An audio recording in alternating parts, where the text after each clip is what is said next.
God of War is a deep and complex game, from its enemies, to its lore, to its environments, which have literal depth as the water levels decrease and reveal more content for you to explore. All of these elements have a major impact on how you experience the world, and that's why in this video, I'll be talking about God of War's world building.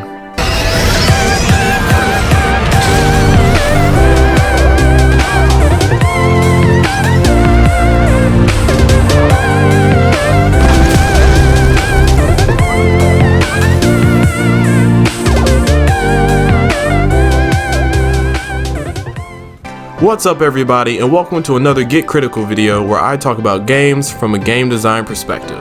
As game players, it helps us get more out of our games, and as game makers, it helps us design better experiences. So what is world building and why does it matter? Well, world building is the act of building worlds. Hope you learned a lot. See you in the next video. Bye. Alright, that wasn't helpful.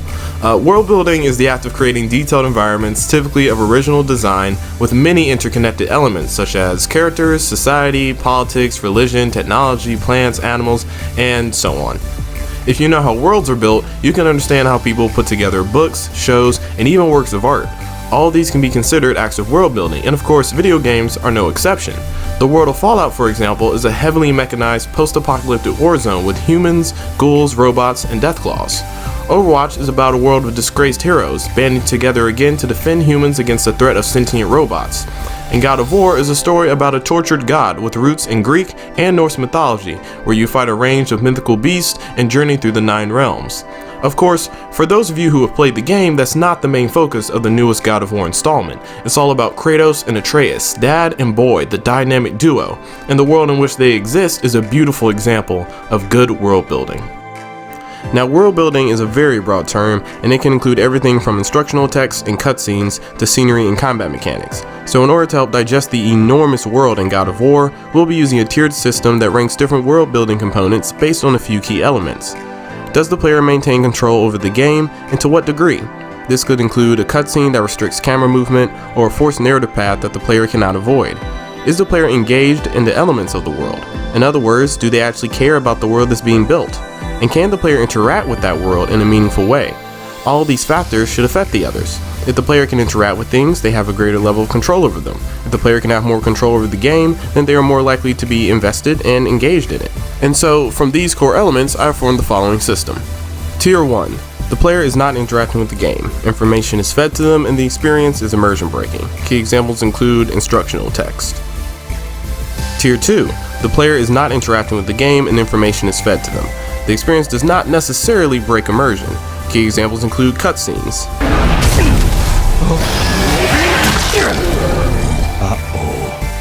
Tier 3.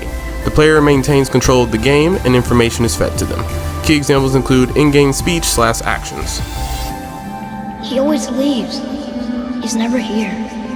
He doesn't want me and he never will. Tier 4. The player maintains control of the game and nothing is directly told to them. The element in question is presented so that you must infer its purpose or design, and it is crafted well enough that it is easy to do so. The player stays fully immersed in the experience. Key examples include good game mechanics. While this system isn't perfect, it helps draw some lines between good and bad world building. So where does God of War fall into this system?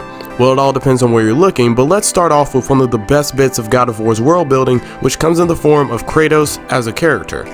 Kratos is known for his brutality as a Spartan warrior turned god. As you play the game, you'll see how this comes through in the different aspects of his behavior. When Kratos needs to solve a problem, he uses brute force. For exploration, that means lifting heavy objects out of his way to progress, large boulders blocking the path, heavy doors, that sort of thing. For puzzle solving, Kratos throws his axe, using it to ring bells, spin gadgets, and freeze moving parts. When looting, Kratos either thrusts open a heavy chest or just plunges his arm straight into it, because lockpicks are for wimps. And have you tried lockpicking in Skyrim? I wish I could just break the thing open. Okay then, let's try this one more time. I swear to God, wasn't that the exact same spot? Alright, let's do this again. Real slow, nice and steady. Perfect. Got it. And my favorite example of world building via Kratos is combat. This comes through in his sheer brutality by smashing heads, ripping wings, and cleaving bodies. I mean, just look at this, it's beautiful.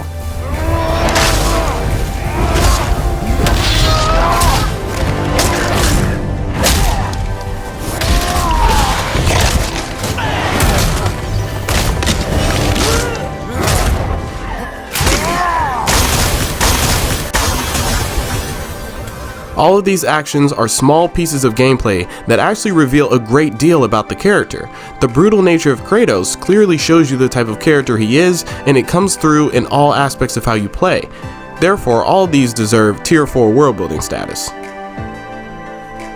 The environment in God of War also does a lot to build up the world. For example, there's this part in the mines where you find a dead animal. The spider webs all around it indicate that it's very old. Its sheer size and the collar around its neck suggest that it was used for laboring in the mines. And of course, there's also the many other dead and decaying bodies you find throughout the game. Take for instance this dead ancient that's sitting in the corner during one of the earlier battles with the Traveler. While most people probably just pick up the loot and keep moving, all these small details are building up the atmosphere and making the God of War world feel lived in. Yeah, that's right, all the dead bodies make God of War feel alive. And so these little environmental pieces of world building also fit into tier 4. They all do a great job of keeping the player immersed in the game. You're just walking around, doing the missions, fighting people, and yet you're absorbing all of these little bits of information about the world in God of War. And there's so much more to talk about, such as the Eyes of Odin. These are littered all over the map in God of War, and as you find them, you'll basically get closer and closer to a sense of accomplishment. Whether or not there's a storyline attached to them, I don't know, but they're great pieces of world building because not only are they explaining what's going on in the world, but they give you a reason, they give you incentive to be searching and be looking around and trying to find these little clues. So rather than just speeding through all the different levels or moving through the story, you might take more time and try to find these, and in turn you might find other secrets that are in the game and engage with the world more. It's a really smart design trick that the developers put in. So far, I've mainly focused on the good parts of God of War's world building, but there are a few things that fall short. For example, there are several scenes where something will get explained to me through a cutscene, and it's like, alright, this is interesting, a new mechanic, let's try it out. And then when you actually go to use it, you get hit with a text box, and it's strange. Why not just include that in the cutscene, or, just let me figure it out? I don't really need a giant black box telling me, hey, this is only going to last for 10 seconds. I'll probably figure that out as I go and try to use it. It would have been a little more interesting that way. But at the same time, you do need to convey information to the player, so that doesn't necessarily mean that this is a bad way to do it. It just isn't the best way to convey world building. Another good example of this is when you get the Witch's Compass earlier on in the game. It essentially gives you a narrative reason. It's doing world building by saying, hey, you have this compass UI on your screen, and the reason for that is because the witch gave you a magic compass. It makes sense within the world, rather than them just being like, okay, yeah, there's some compass UI on your screen, there you go. It's there because it's there, because you need it to play the game. And again, there's nothing wrong with doing it this way. You're still getting your point across to the player, and you're not necessarily breaking immersion, but it can, and that's why I would put it lower on the different tiers of world building that we've discussed. Plus, the game has already showed that it can definitely convey things to the player and build up the world without hand-holding. A great example is the dragon crystals. Whoa, what was that? These are able to tell the player both mechanically how these work. If you shoot them with thunder, then they explode, great, and narratively what the purpose of them is, or at least why they are there in a sense. And that happens without taking control away from the player. It keeps them immersed in the experience, and they're able to actually interact with that component that they saw, as in they can later shoot those crystals with the thunder arrows. It's an actual part of the game. The breakdown will vary depending on the exact circumstance, but for the most part I would say text boxes are like tier 2 world building, while the other two are tier 3. The world building in God of War is also done really well when it comes to the general lore. You can find these different objects throughout the game and send Atreus up to take down notes. He'll usually give you a couple of details, but then you can open up your menu and essentially look at his notebook and get even more info on whatever he was writing about. You would think that this kind of takes you out of the game because you're not running around, you're not in the experience, you're in the menu. But since it's a notebook, it feels like you're just reading whatever he wrote, and therefore it keeps you immersed.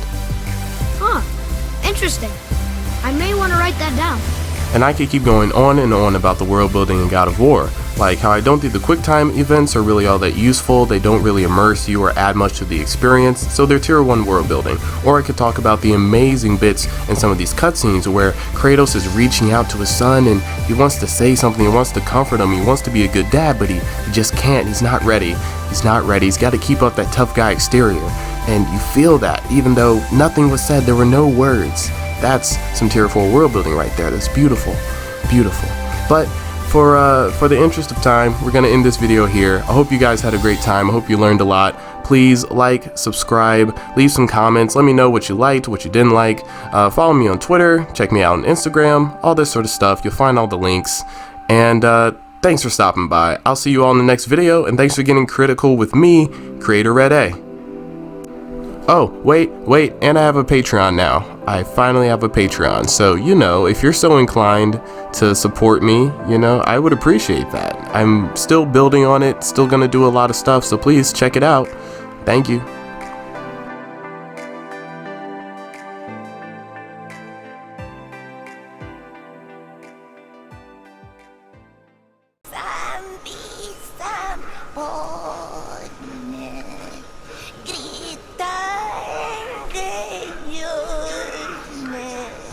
Kokat jultår